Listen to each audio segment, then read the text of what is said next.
December 1 ಬೆಳಗ್ಗೆ ಸುಮಾರು 9-10 ಮಧ್ಯದಲ್ಲಿ ನಮಗೆ ಒಂದು ಮಾಹಿತಿ ಬಂದಿದೆ. CS ಪುರ police station, Chandrashekharapura police station ಲಿಮಿಟ್ಸಲ್ಲಿ ಇಂಡಿಸ್ಕೆರೆ ಗ್ರಾಮದಲ್ಲಿ ಒಬ್ಬ 38 ವರ್ಷ ಸುಮಾರು ಏಜ್ಡ್ ಲೇಡಿ ಅವರು ತೋಟದ ಮನೆಯಲ್ಲಿ ಮೃತಾವಸ್ಥೆಯಲ್ಲಿ ಸಿಕ್ಕಿದ್ರು ಅಂತ.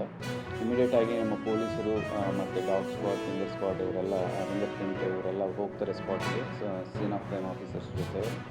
ಅಲ್ಲಿ ಒಬ್ಬ ಲೇಡಿ ರಕ್ತದ ಮಡುಗಲ್ಲಿ ಬಿದ್ದಿರ್ತಾರೆ.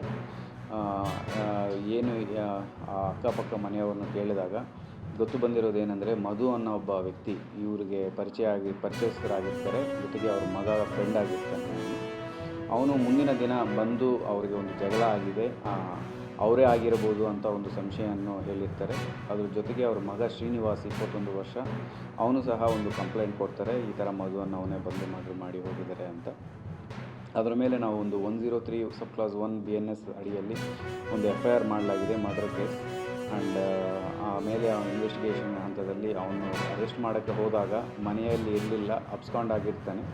ಸೊ ಹೇಗೆ ಹೋಗಿದ್ದಾನೆ ಅಂತ ತಿಳ್ಕೊಂಡು ನಾವು ಒಂದು 3 ಟೀಮ್ಸ್ ಫಾರ್ಮ್ ಮಾಡಿದ್ದೀವಿ. ಸೊ ನಮಗೆ ತಿಳಿದು ಬಂದಿದೆ ಏನೆಂದರೆ, ಅವರು ಮನೆ ಬಿಟ್ಟು ಹೋಗಿ ಒಂದು ದೇವಾಲಯದಲ್ಲಿ ಹೇರ್ ಟ್ರಾನ್ಸ್ಫರಿಂಗ್ ಮಾಡಿಸ್ಕೊಂಡು ಗುಂಡು ಮಾಡಿಕೊಂಡು ಅಲ್ಲಿಂದ ಬ್ಯಾಂಗ್ಳೂರು ಹೋಗಿ, ಬ್ಯಾಂಗ್ಳೂರಿಂದ ಒಂದು ಪ್ರೈವೇಟ್ ಟ್ರಾವೆಲ್ಸ್ ಮೂಲಕ ಪುಣೆ ಹೊರಟಕ್ಕೆ ಪ್ಲ್ಯಾನ್ ಮಾಡಿದ್ರು ಅಂತ ಗೊತ್ತು ಬಂದಿದೆ. ಇಮಿಡಿಯೇಟಾಗಿ ನಾವು ಕನ್ಸರ್ನ್ ಟ್ರಾವೆಲ್ಸ್ ಜೊತೆ ಕೋಆರ್ಡಿನೇಟ್ ಮಾಡಿಕೊಂಡು ಪೊಲೀಸ್ ಅವರು ಪುಣೆ ಹತ್ತಿರ ಬಂದಾಗ ಲೋಕಲ್ ಪುಣೆ ಪೊಲೀಸರ ಜೊತೆಯೂ ಸಹ ನಾವು ಸಂಪರ್ಕದಲ್ಲಿ ಬಂದು ಅವ್ರನ್ನ ಲೋಕಲ್ ಪೊಲೀಸ್ ಸ್ಟೇಷನ್ ಹತ್ತಿರ ಬಸ್ಸನ್ನು ಕರ್ಕೊಂಡೋಗಿ ಅವ್ರನ್ನಲ್ಲಿ ಅರೆಸ್ಟ್ ಮಾಡಿಸಲಾಗಿದೆ. ಸೊ ಅಲ್ಲಿಂದ ನಾವು ಈಗ ಟ್ರಾನ್ಸಿಟ್ ರಿಮ್ಯಾಂಡ್ ತೊಗೊಂಡು ಕೋರ್ಟಲ್ಲಿ ಪ್ರೊಡ್ಯೂಸ್ ಮಾಡಿ ಈಗ ನಾವು ತುಮಕೂರು ಜಿಲ್ಲೆಗೆ ವಾಪಸ್ ಕರ್ಕೊಂಡು ಬಂದಿದ್ದೀವಿ. ಈಗ ಇನ್ವೆಸ್ಟಿಗೇಷನ್ ಮಾಡಿ ಆದಷ್ಟು ಬೇಗ ನಾವು ಚಾರ್ಜ್ ಶೀಟ್ ಮಾಡಿ ಶಿಕ್ಷೆ ಆಗೋ ಥರ ಟ್ರಯಲ್ ಮಾನಿಟರಿಂಗನ್ನು ಸಹ ಮಾಡಲಾಗುತ್ತೆ. ಮೋಟಿವ್ ಹಣಕಾಸಿನ ವಿಚಾರ ಅಂತ ಕಂಡು ಬರ್ತಾ ಇದೆ. ಮುಂದಿನ ಇನ್ವೆಸ್ಟಿಗೇಷನ್ಗೆ ಬೇರೆ ಏನಾದರೂ ಆ್ಯಂಗಲ್ ಇದ್ರೂ ಸಹ ನಾವು ಇನ್ವೆಸ್ಟಿಗೇಷನ್ ಮಾಡಲಾಗುತ್ತೆ.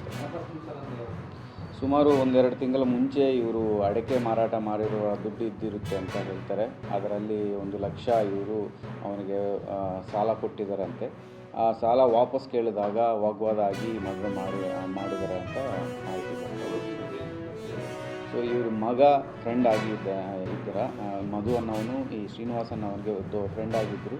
ಆ ಸಂಬಂಧದಲ್ಲೇ ಇವರು ಮನೆಯಲ್ಲೂ ಸಹ ಪರಿಚಯ ಆಗಿತ್ತು.